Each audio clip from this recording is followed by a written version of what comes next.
اصحاب مصطفیٰ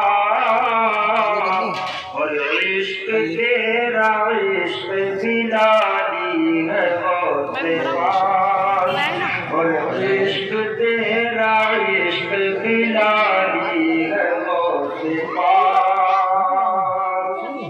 درود پاک پڑھے اللہم صلی علی سیدنا وعلی آل سیدنا و مولانا محمد و بارک وسلم صلو علیہ صلاۃ و سلام علیک یا رسول اللہ یا نبی اللہ یا حبیب اللہ صلی اللہ تعالی علیہ وسلم۔ حضرات وقت کو پیش نظر رکھتے ہوئے بس چند لمحوں کے سامنے آپ کے روبرو حاضر ہوں۔ ہمارے محلے والی اذان میں مسجد میں اذان کا وقت ہو چکا ہے اور جو دوسرے محلے میں مسجد ہے اس میں 1:30 بجے اذان ہے، لہذا اس بات کا بھی خیال رکھنا ہے کہ ہمیں نماز ادا کرنی ہے۔ مگر بات یہ ہے کہ پروگرام تھوڑی دیر سے شروع ہوا، 12 بجے کے بعد میں تقریباً شروع ہوا، لہذا ویسے یہ بھی ایک حقیقت ہے کہ تھوڑی دیر ہو جائے اور اللہ قبول فرما لے تو وہی کامیاب ہے نا، اور زیادہ دیر ہو پورا دن پوری رات اور نمازیں چھوڑ دی جائیں تو پھر کیا پائے۔ جس غوث کی محفل میں بیٹھے ہیں ان کی شان تو یہ ہے، ان کا مقام یہ ہے کہ اگر آپ ان کی ذات کو پڑھیں گے اور غور کریں گے تو آپ کو پتہ چلے گا کہ میرے غوث کی مختصر سی زندگی کے اندر اللہ نے صدیق اکبر کی صداقت کو رکھ دیا ہے، فاروق اعظم کی عدالت کو بھی رکھ دیا ہے، عثمان غنی کی صحابت کو بھی رکھ دیا ہے، مولا علی کی شجاعت کو بھی رکھا ہے۔ گویا کہ میرے غوث کی زندگی مصطفیٰ کریم کے اصحاب کریم کی ذات کا مظہر بنی ہوئی ہے۔ خدا کی قسم مسلمانوں، عبادت دیکھو تو عبادت کا جواب نہیں ہے، زور و بڑا کو دیکھو تو اس کا جواب نہیں ہے، حسن و جمال کو دیکھو تو اس کا جواب نہیں ہے، اور تو اور اللہ کی قسم مسلمانوں، آپ کے صاحبزادگان فرماتے ہیں، سیدنا حضرت عبد الرزاق رضی اللہ تعالیٰ عنہ کا بیان ہے، ارشاد فرماتے ہیں ہماری والدہ محترمہ کا حال یہ تھا کہ آپ کی صحبتوں کی برکت سے، آپ کی رفاقت کی برکت سے اللہ نے ان کو یہ مقام دے دیا تھا کہ کبھی کبھی ان سے اس کہاوت کا ظہور ہوا کرتا کہ اگر وہ اندھیرے کمرے میں چلی جاتی تو ان کے جانے سے اندھیرے میں اللہ اجالا کرتا۔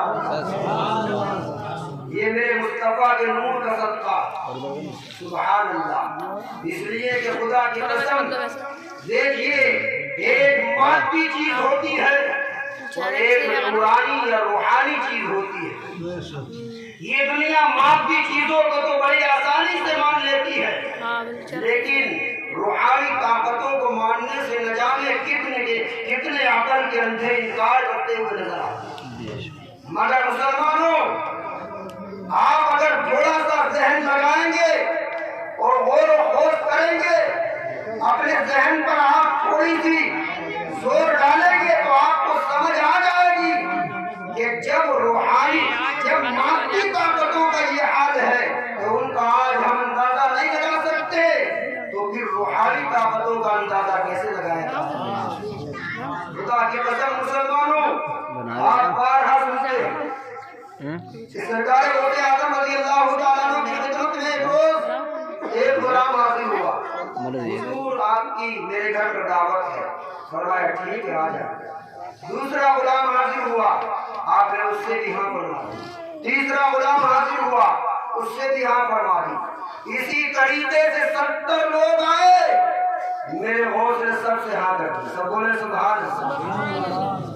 دعوت ہو گئی، دعوت کا وقت ہو گیا، تمام لوگ اپنے اپنے گھروں پہ آپ کی دعوت کا اہتمام کر رہے ہیں۔ سبحان اللہ، آج ہمارا مرشد ہمارے گھر آ رہا ہے، آج ہمارا پیر ہمارے گھر آ رہا ہے، ان کے قدم ناظرین ہمارے گھر پر آ رہے ہیں، سب خوشیاں منا رہے ہیں۔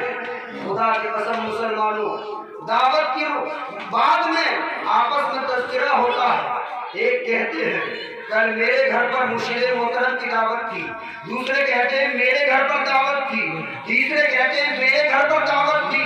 اسی طریقے سے سب کہتے ہیں، وہ کہتے ہیں نہیں میرے گھر پر تھے، تیسرا کہتا ہے میرے گھر پر تھے، القصہ یہ کہ یہ معاملہ میرے غوث کی خدمت میں گیا.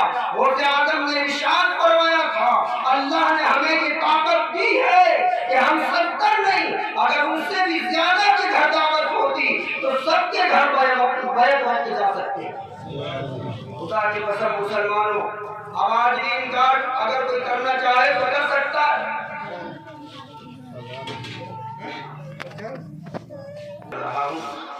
تو حضرات لیکن اس زمانے میں کچھ ایسے ذرائع ہیں کہ جو اس طرح کی باتیں ان مثالوں سے بھی سمجھ آ سکتی ہیں. مثال کے طور پر یہ پروگرام چل رہا ہے یا کوئی بھی آپ کے گھر کی محفل ہے, کوئی بھی فنکشن کا موقع ہے, آپ اس زمانے کے اندر نیٹ کا زمانہ ہے, موبائل کا زمانہ ہے, آپ اپنی فیس بک کو آن کیجئے اور آپ اپنے پروگرام کو لائیو پوری دنیا میں دکھا سکتے ہیں. بیک وقت یہ نہیں ہے کہ بات کو اس کو اپلوڈ کر کے دکھائیں, بلکہ بیک وقت اسی موقع پر سب کو دکھا سکتے ہیں. لیکن سوچنے کی بات یہ ہے یہ تمام چیزیں اپنی جگہ مسلم ہیں, مگر اللہ کی قسم یہ مادی طاقتیں پھر بھی کہیں نہ کہیں ہر چیز ایک دوسری چیز کی محتاج ہے. مثال کے طور پر آپ کو موبائل کی ضرورت پڑے گی, موبائل اگر ہے بھی تو آپ کو نیٹ کے ریچارج کی ضرورت پڑے گی, اگر وہ بھی ہے تو آپ کو اس میں بیٹری کی بھی ضرورت پڑے گی, اجالے کی بھی ضرورت پڑے گی. ان تمام چیزوں میں سے اگر ایک بھی چیز نہ ہو تو اللہ کی قسم آپ اپنے مقصد میں کامیاب نہیں ہو سکتے. لیکن قربان جاؤ روحانی طاقتوں پر. روحانی طاقتیں ان دنیاوی اور مادی چیزوں کی محتاج نہیں ہوتی, بلکہ حقیقت تو یہ ہے جہاں پر ان مادی چیزوں کا اختتام ہوا کرتا ہے وہاں سے روحانی قوتوں کی شروعات ہوا کرتی ہے. اللہ تبارک و تعالیٰ نے اپنے محبوبوں کو وہ طاقتیں عطا فرمائی ہیں خدا کی قسم کہ جس کو ہم بیان نہیں کر سکتے. مولا مجھے بھی اور آپ کو بھی کہنے سننے سے زیادہ عمل کی دولت سے مالا مال فرمائے. اب صلاۃ السلام پڑھیں گے, لیکن اس سے پہلے ہمارے حافظ ارباز صاحب کی جو ہے 2-3 شعر سن لیں آپ.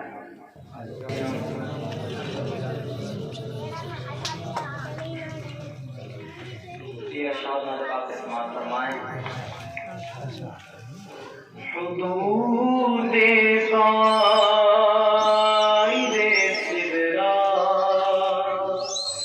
حضور جانتے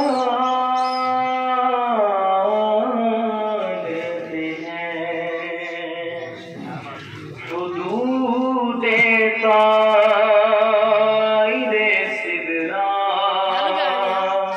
حضور جانتے ہیں. سب بولیے سبحان اللہ. حدود سدرا حضور جانتے ہیں. کہاں ہے عرش معلا حضور جانتے ہیں. کہاں ہے عرش معلا حضور جانتے ہیں. بڑا ہی پیارا شعر پیش کر سماعت فرمائیں. پہنچ کے سدرا پہ روح الامین کہنے لگے. پہنچ کے سدرا پہ روح الامین کہنے لگے. یہاں سے آگے کا رستہ, یہاں سے آگے کا رستہ حضور جانتے ہیں. یہاں سے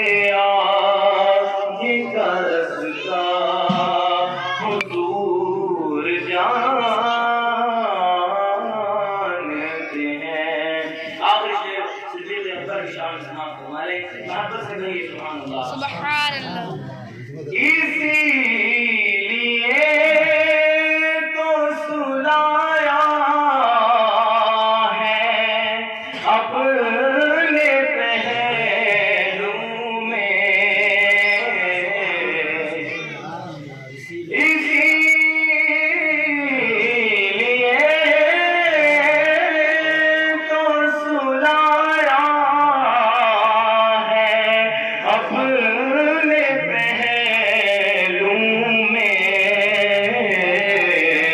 کہ یار غار کا رتبہ کہ یار غار کا رتبہ حضور جانتے ہیں حدود قائد سدرا حضور جانتے